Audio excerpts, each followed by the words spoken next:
Alhamdulillahi Rabbil Alamin. Wassalatu wassalamu ala nabina Muhammadin wa ala alihi wa sahbihi wa man tabi'ahum bi ihsanin ila yaumiddin, amma ba'd. Pertama-tama adalah kita banyak bersyukur kepada Allah Subhanahu wa taala karena dengan izinnya lah sehingga kita diberikan kesempatan untuk bisa melaksanakan salat subuh secara berjamaah. Dan begitu pula tak lupa pula salawat serta salam kita curahkan kepada baginda Nabi Muhammad SAW, yang dimana beliau adalah utusan yang dengannya diperintahkan kepada kita untuk mengikuti sunnah-sunnah beliau. Baik, kita lanjutkan bacaan kitab kita, yaitu kitab yang berjudul Mukhtasar Minhajul Qasidin karya Al-Imam Ibnu Qudamah Al-Maqdisi. Alhamdulillah, kemarin kita telah membaca pada pasal ilmu yang termasuk fardu kifayah. Kita akan melanjutkan dengan bab pergeseran makna sejumlah terminologi ilmu. Ketahuilah, ada beberapa istilah yang telah diganti dan diubah, maknanya digeser kepada makna-makna yang tidak dimaksudkan oleh as-salaf as-saleh. Di antaranya adalah istilah fikih. Orang-orang bertindak terhadapnya dengan menyempitkan kandungannya. Mereka mengkhususkannya dengan ilmu tentang masalah-masalah furu' dan ilat-ilatnya. Padahal kata fikih dalam kamus generasi awal digunakan untuk ilmu tentang jalan menuju akhirat, pengetahuan tentang detik-detik penyakit jiwa dan perusak amal perbuatan, kemantapan kesadaran terhadap rendahnya dunia, kekuasaan ambisi atau kekuatan ambisi meraih nikmat akhirat, dan dominasi rasa takut terhadap hati.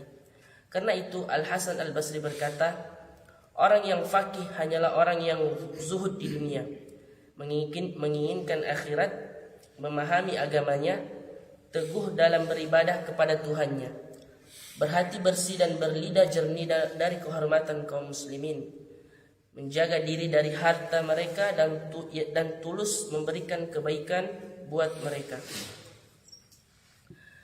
Penggunaan as-salaf terhadap nama fikih untuk ilmu akhirat adalah yang lebih dominan, karena ia tidak mencakup perkara fatwa secara khusus sekalipun ia mencakupnya secara umum.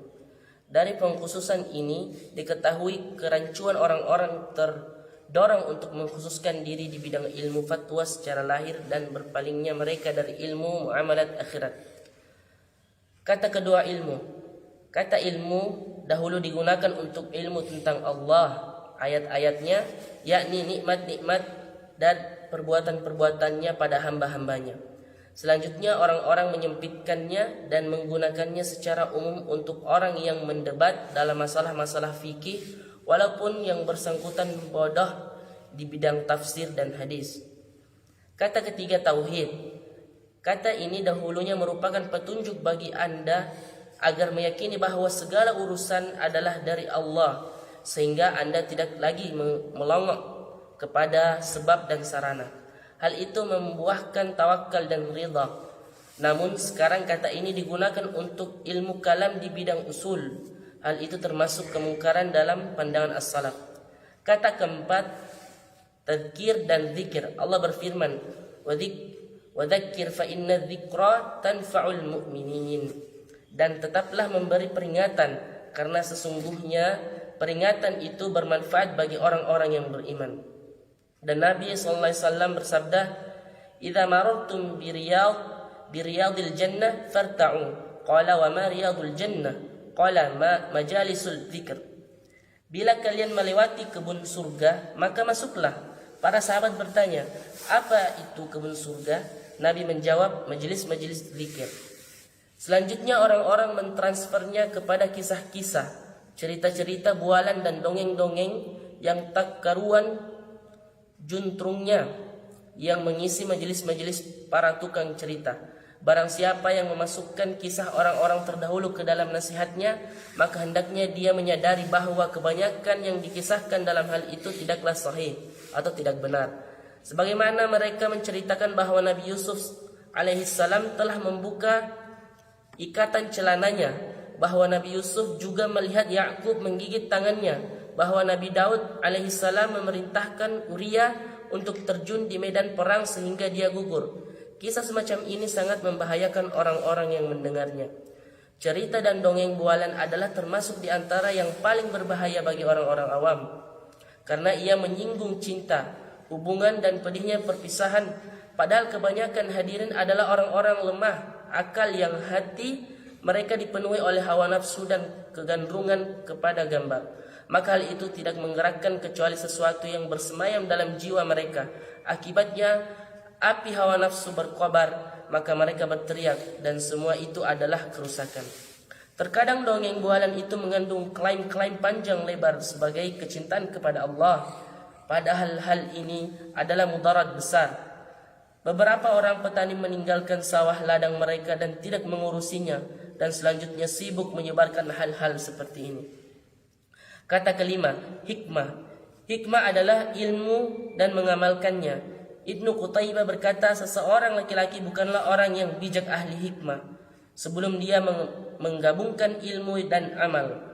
Padahal istilah orang bijak di zaman ini dipaksa serampangan hingga bahkan diberikan kepada tabib dan ahli nujum. Ya, itulah tadi beberapa makna-makna dari istilah fikih atau ilmu, yang dimana Ibnu Qudama membaginya menjadi 5, yaitu yang pertama ilmu istilah fikih, yang kedua adalah ilmu yang digunakan tentang Allah, yang ketiga ilmu ini diartikan sebagai tauhid, yang keempat yaitu ilmu sebagai zikir atau pengingat, yang kelima adalah hikmah. Jadi buah dari ilmu itu adalah pengamalan. Karena sebagaimana pepatah mengatakan, al ilmu duna amal kathajri duna samar. Al ilmu tanpa amal bagaikan pohon tanpa buah. Mungkin ini saja yang dapat kami sampaikan. Semoga apa yang dibacakan dapat bermanfaat bagi kita semua dan menjadi pengingat bagi kita bahwa pentingnya menuntut ilmu sebelum beramal juga.